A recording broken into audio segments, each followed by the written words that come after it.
guys, another day, another blessing sa ating lahat.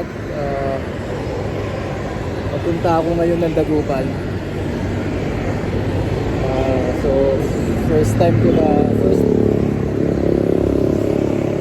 ko mag-expressway. Sana walang aberya.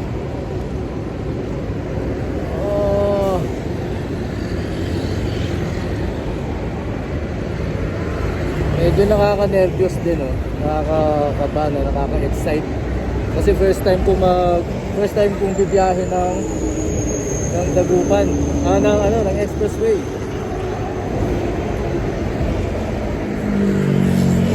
So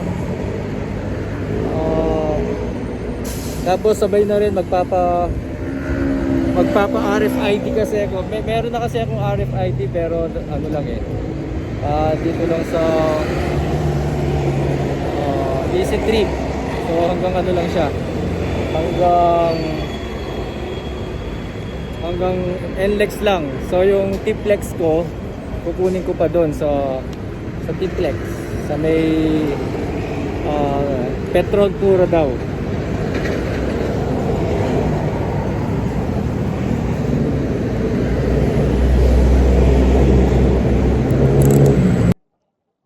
So yun, hindi pa ako nag-breakfast. Kakain na lang siguro ako sa unang madadaanan kong gasoline station dito sa expressway. Alright, mag-pray muna tayo. Lord, salamat sa araw na ito. Sa iyo ko pinagkakatiwala, Panginoon, ang aking pagbibiyaheng ito. Ikaw ang siyang umawak ng manibela ng aking sinasakyang ito, Panginoon. At maihatid mo ako nawa ng ligtas sa aking paroroonan, Panginoon. Maraming salamat. In Jesus' name, Amen.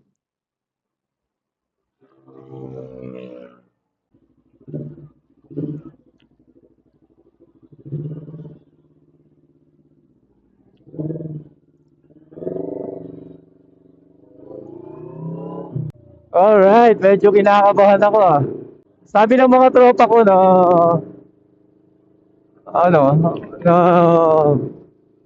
madalas nang bumiyahe sa expressway. Nakakainip raw ang bumiyahe kasi hanggang 100 lang ang takbo So hindi ka pwedeng lumampas doon. Siyempre, baka pagdating mo ng matikitan ka.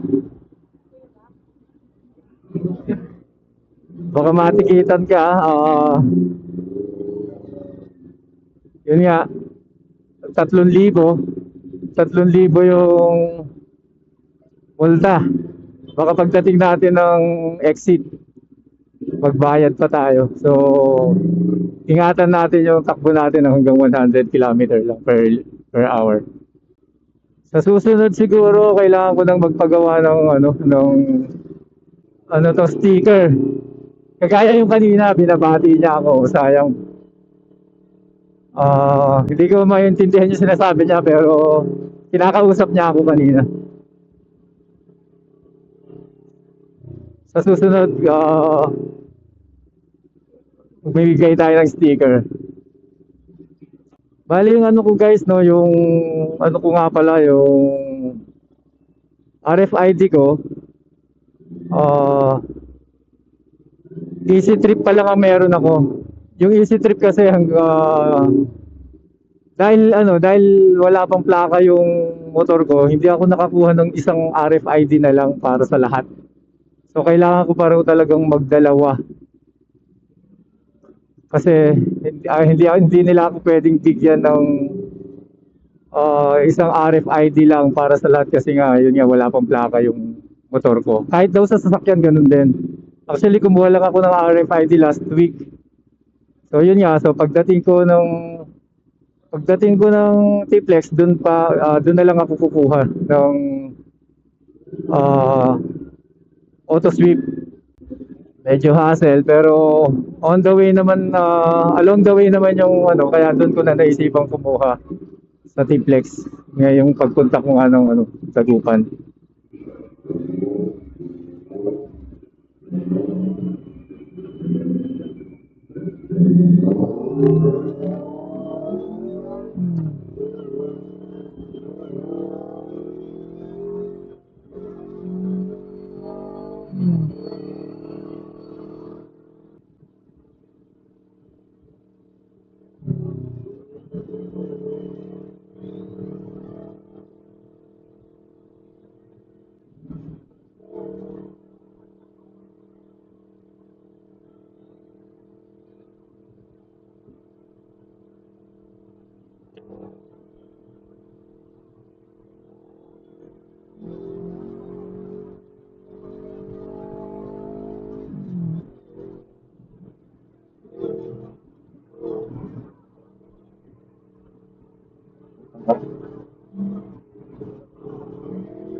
Hirap pag maneho pag marami kang iniisip. Hindi kasi kanina, yung kung dun sa at yung speed limit, ang hirap mag-overtake pag iniisip mo yung speed limit na 100 lang. Hindi ka pwede mabitin eh. Na-aksidente ka, di ba?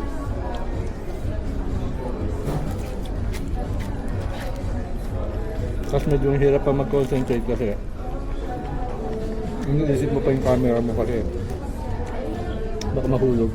Although meron namang support yung camera ko, pero still parang naalala mo pa rin siya. Dami ko kasi nakikita na nahuhulugan ng camera. Nasasagasaan pa. So yung pagkatapos natin dito kumain,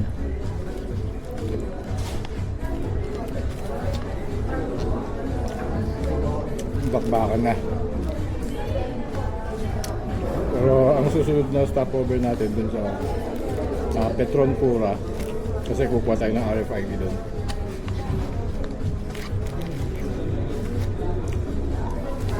Okay guys, tapos na tayong kumain. Paalis na tayo dito sa Petron. Hindi ko alam kung Petron ano to eh. Petron Malinta ba o ayan. So anyway, time check 11:21. So paalis na tayo.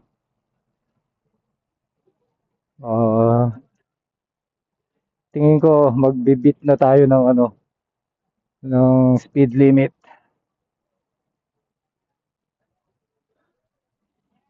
Kasi kung hindi tayo magbibit ng speed limit, delikado rin sa atin. Mahirap umovertake ng ng ng ililimit mo yung takbo mo sa 100.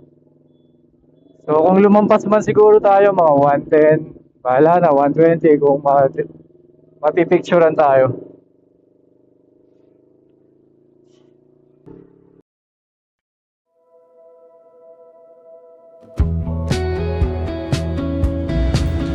Trivia time muna tayo mga ka-rides. Nandito tayo ngayon sa pangalawang pinakamahabang tulay sa Pilipinas at ito ay ang Candaba Viaduct. Ang Cebu-Cordova Link Expressway ang pinakamahabang tulay sa Pilipinas na may habang 8.9 km at pumapangalawa nga dito itong Candaba Viaduct na may habang 5 km naman. Matatagpuan dito sa pagitan ng Pulilan, Bulacan at San Simon, Pampanga na may tanawin ng Bundok Arayan. Ito ay itinayo noong 1976 at natapos naman noong 1977. Ang layunin ng pagkakatayo ng tulay na ito ay upang hindi maantala ang trapiko ng NLEX tuwing panahon ng tag-ulan at baha.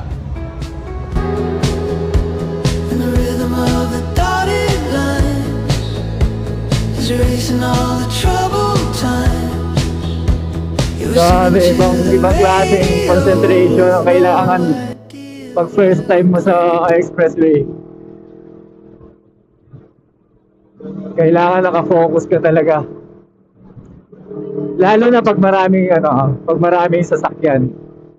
Pero pag wala naman, okay lang, diretso lang yung tingin eh. Pwede ka magpalingon doon pag walang sasakyan. Pero pag ganitong maraming sasakyan, medyo kailangan mo mag-focus.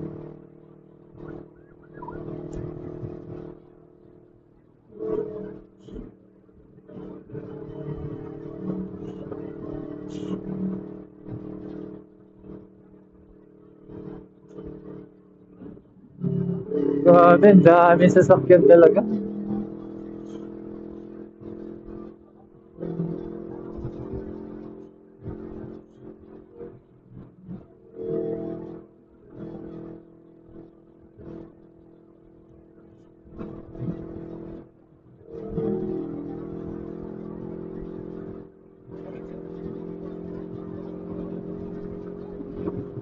Parang ayoko bang masyadong mag-overtake eh.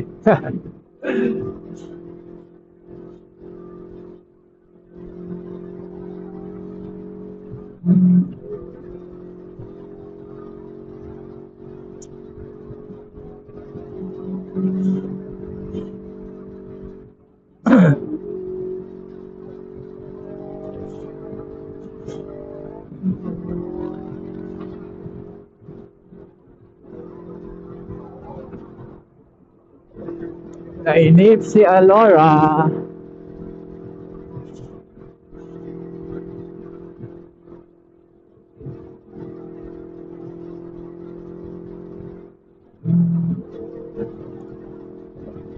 Mahaba naman ang tulay na to. No?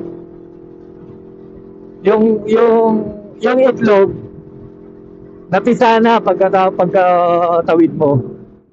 Yung itlog magiging ibon na siya. Sabi nga nila, may kasabihan na bago ka makatawid ng tulay na to sa sobrang haba, yung ebon, yung itlog, pagtawid mo, ebon na siya. Sa mga hindi nakagets, kasi yung itlog sa Kapampangan, ebon.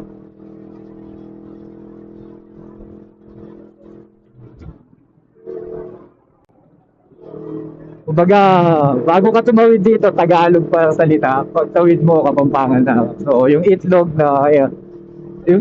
magiging ebon na siya pagtawid mo kasi Kapampangan na rin. Ayan na, malapit na siya maging ebon.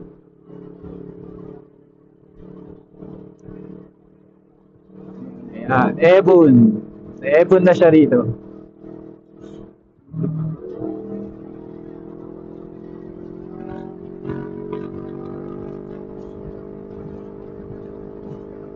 Bahala na, mahuli.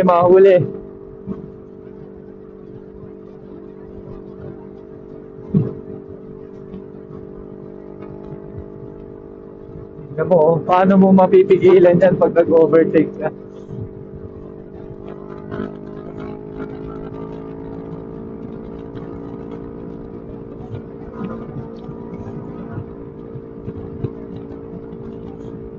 Bahala na si Batman.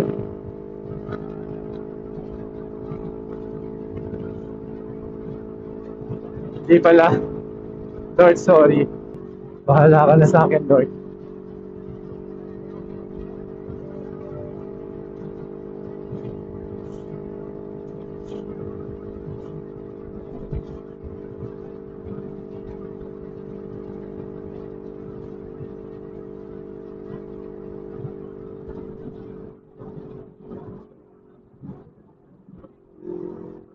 Oh no.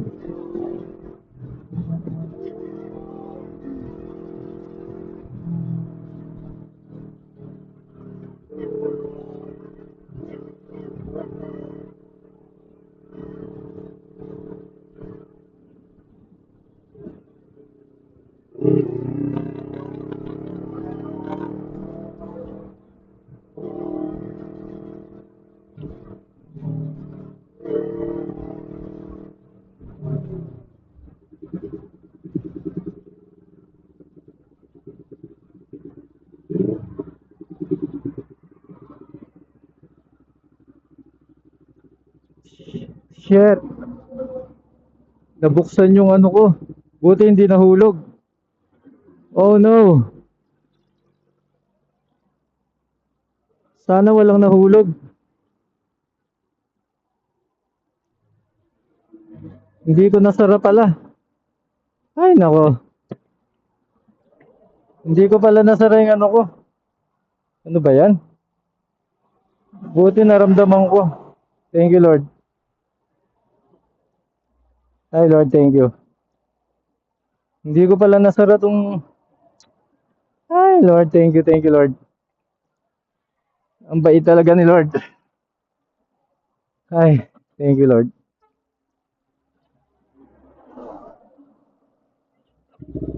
Buti naramdaman ko. Hindi ko pa alam kung may nahulog.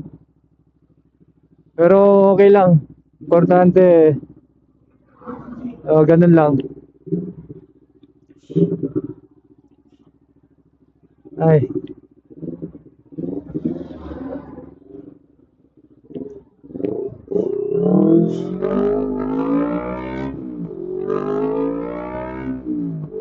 Kala ko ano yung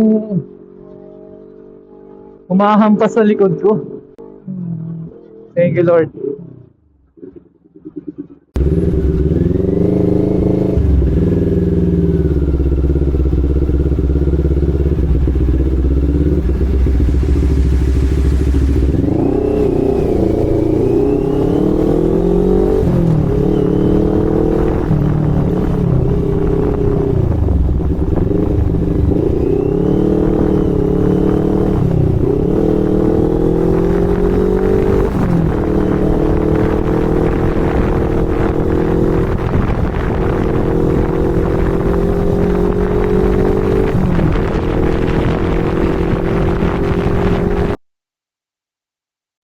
Nandito tayo ngayon sa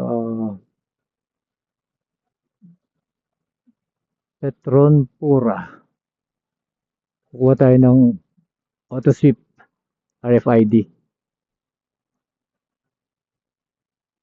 para kasi last na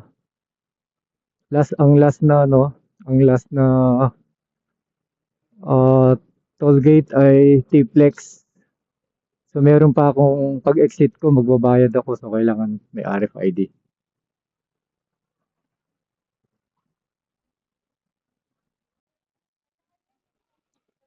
So yun guys, tinanong ko na muna, pwede pa daw naman palang mag-cash dito.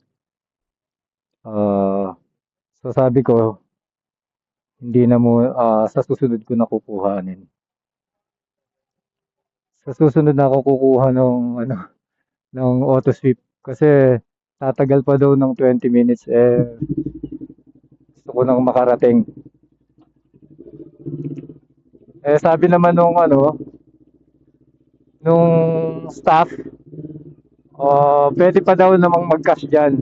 Tsaka kakain na kasi siya, kaya niya siguro sinabi yun. Gusto na rin niya kumain. Pero okay lang naman sa akin kasi para gusto ko kasi pag-isahin na lang yung yung RFID ko pag nakuha ko na yung plaka. So, magka-cash na muna ako dito.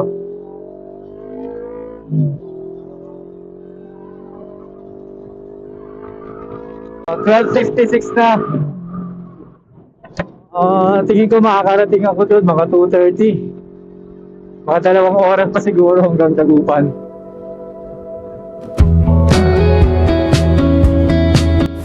May isa pa tayong trivia mga ka-rides. Binabagtas naman natin ngayon ang kahabaan ng Tarlac-Pangasinan-La Union Expressway o ang T-Flex.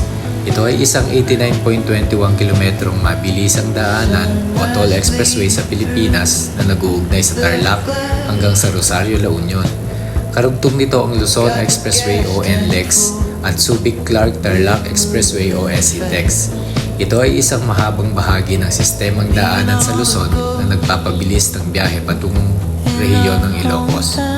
Ang mga pangunahing exit nito ay ang Tarlac, Victoria, Herota, Paniki, Moncada, Anao, Ramos, Pura, Gimba, Quiapo, Nampikuan, Carmen, Urdaneta, Binalonan, Pau, Cosurubio, Sison at Rosario. We're gonna go. This is a road trip, a beautiful escape. Living on cheap coffee and a brand new mixtape. Yeah, a road trip, chasing down the sun. Our new life has only just begun. Just begun.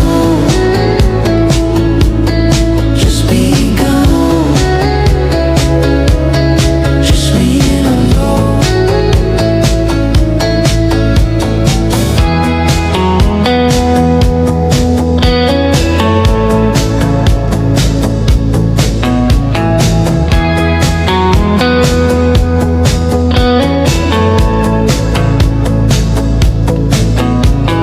Dashboard sleeping the afternoon. Underneath the hazy silver moon, we talk about our lives. Ito hindi maganda sa T-Flex, no? Grabe, ang Sobrang wobble ng daan, nag-wobble yung ang pangit ng daan ng T-Flex.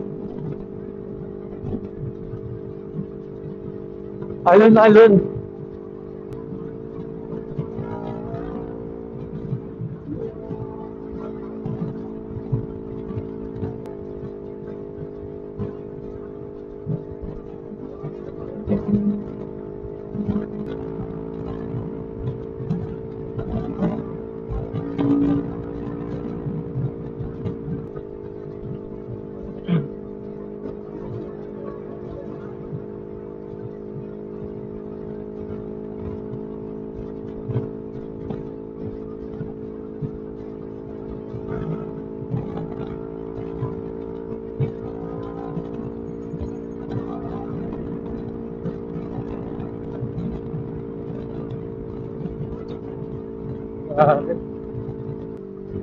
Bumaba yung side mirror ko sa sobrang ano, sa sobrang alon ng kalsada dito sa ano, T-Flex. Ayun no, bumaba yung salamin ko.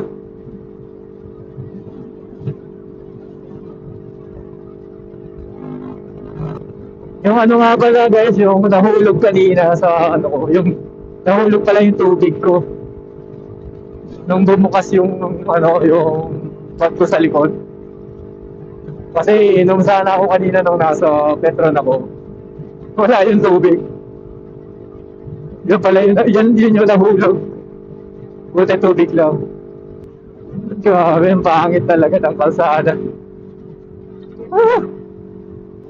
Hindi siya kasing ayos ng NLEX talaga yung kalsada rito. Kung baka nasira na yung side mirror ko. Ayun, lumuwag na. Malapit na tayo. Nandito na tayo sa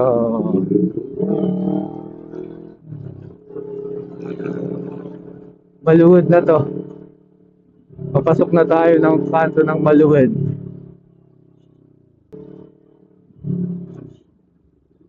Hindi ko na natatandaan. Barangay Maluwid. Welcome back.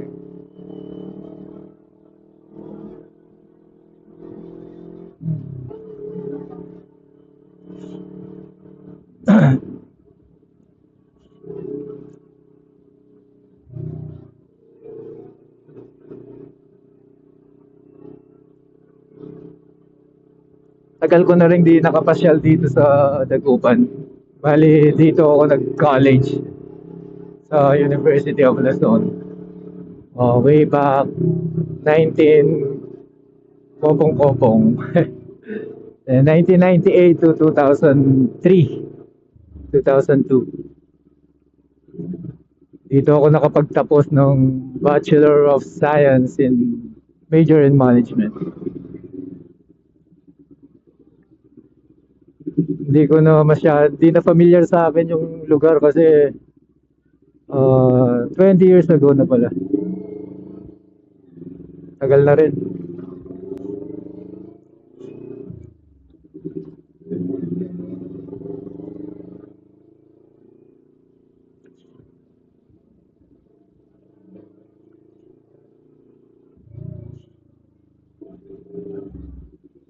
Baka lumampas ako ah.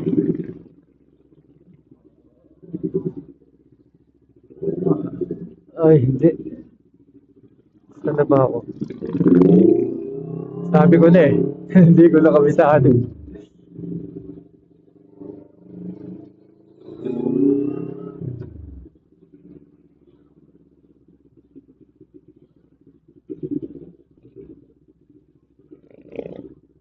Eto na pala. Ay, hindi pa. Shit. Grabe, ibang iba na talaga.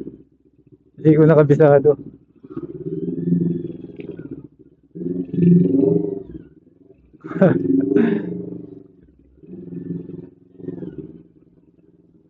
Ako mali.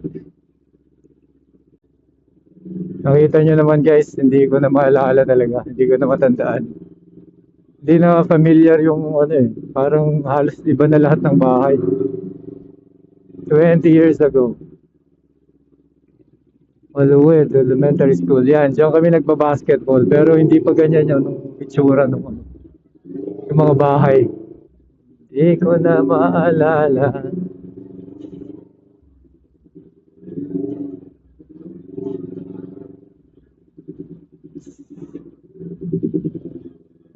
Eto na siguro. Ay, hindi pa rin. Halang ya. Di ko na talaga maalala.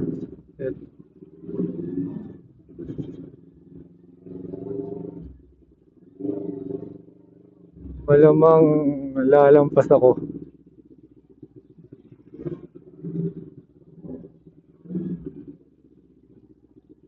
Grabe, hindi ko na maalala.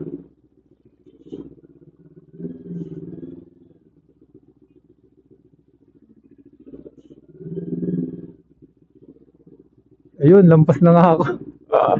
Oh, tragis. Eto na yung kanto ng Malta. Grabe.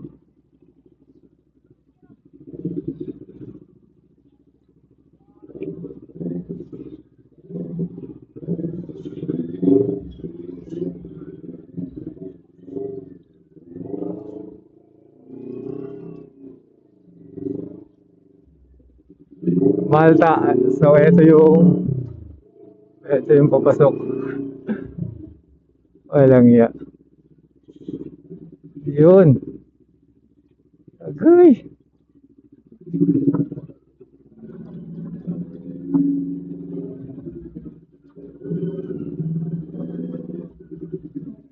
Grabe.